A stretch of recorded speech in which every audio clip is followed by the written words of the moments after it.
Bismillahirrahmanirrahim. Assalamualaikum warahmatullahi wabarakatuh. Selamat pagi anak-anak. Bagaimana kabarnya? Semoga kalian dalam keadaan sehat dan selalu dalam lindungan Allah Subhanahu wa Ta'ala. Pada kesempatan kali ini, kita akan belajar tentang toleransi dan menghargai perbedaan. Sebelum kita mulai pembelajaran, marilah kita bersama-sama membaca doa dengan bacaan basmalah. Bismillahirrahmanirrahim.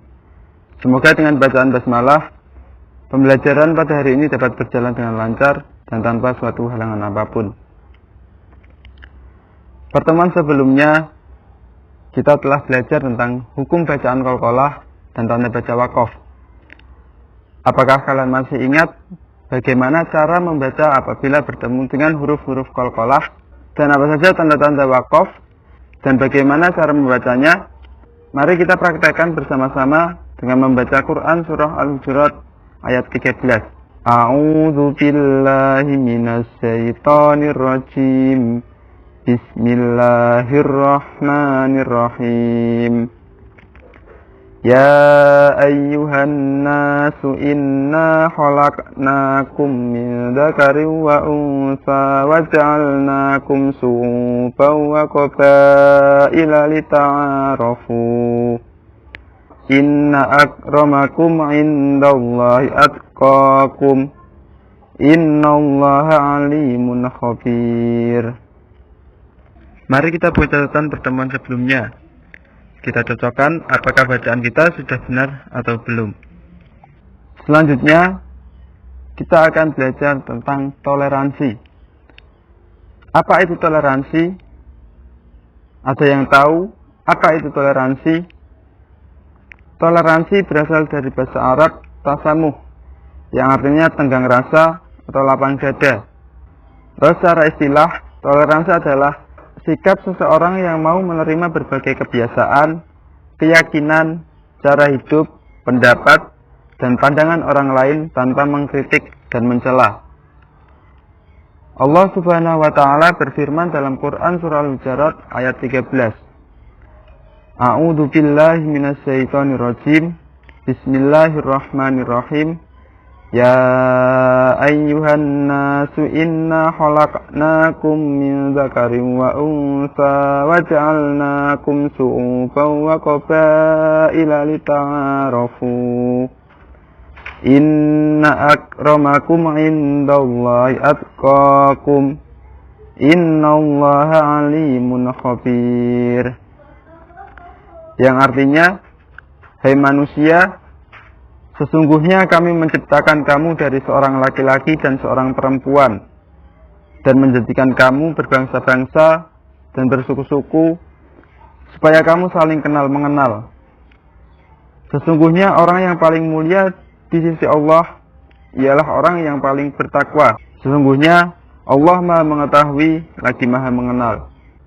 Di dalam ayat ini, Allah Subhanahu wa Ta'ala menegaskan kepada kita untuk tidak membeda-bedakan orang lain berdasarkan kekayaan, warna kulit, ras, suku, bangsa, dan perbedaan fisik lainnya. Akan tetapi, kita diajarkan untuk menjadi orang yang mulia di sisi Allah Subhanahu wa Ta'ala berdasarkan ketakwaan kita. Kita juga diperintahkan untuk saling mengenal berbagai jenis dan karakter manusia agar mampu memahami kelebihan dan kekurangan dari masing-masing manusia. Allah Subhanahu wa Ta'ala menciptakan manusia berbeda satu sama lain. Perbedaan tersebut bisa menjadi kekuatan jika dipandang secara positif, akan tetapi sebaliknya, jika dipandang secara negatif, akan memicu konflik.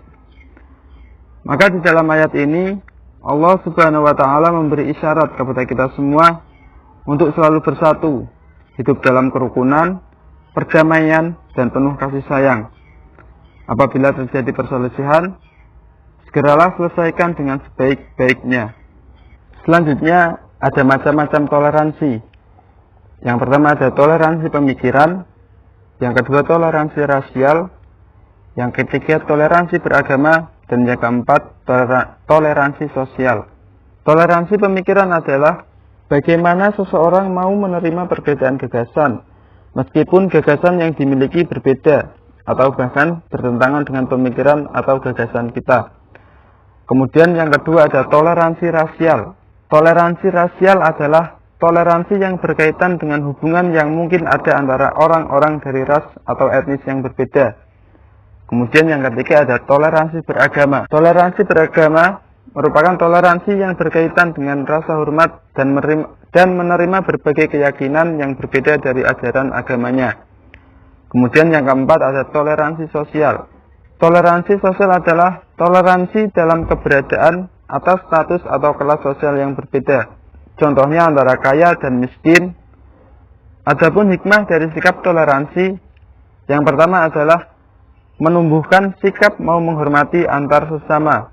Yang kedua, menciptakan ketenangan dan ketentraman dalam kehidupan bermasyarakat.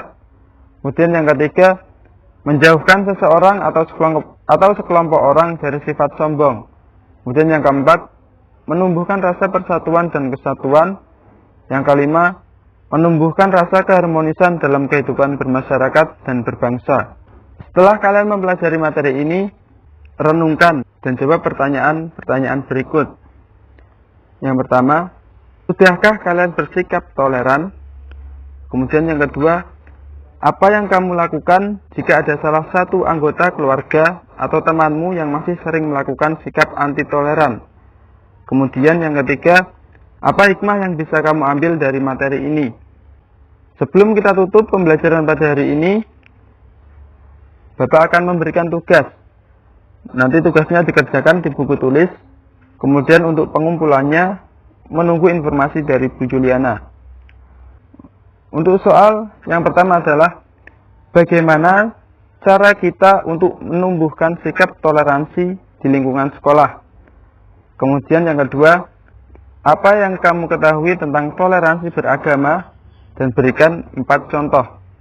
Kemudian yang ketiga, bagaimana sikap yang harus kita lakukan apabila pendapat kita berbeda dengan orang lain. Kemudian yang keempat, bagaimana dampak yang kita peroleh apabila kita bersikap toleransi. Yang kelima, jelaskan isi kandungan Quran Surah Al-Hujurat ayat 13. Jangan lupa tugas dikerjakan di buku tulis. Kemudian untuk pengumpulannya menunggu informasi dari Bu Juliana. Marilah kita tutup pembelajaran pada hari ini dengan bacaan hamdalah bersama-sama. Alhamdulillahirabbil alamin. Terima kasih atas perhatiannya. Tetap semangat belajar dan jaga kesehatan. Wassalamualaikum warahmatullahi wabarakatuh.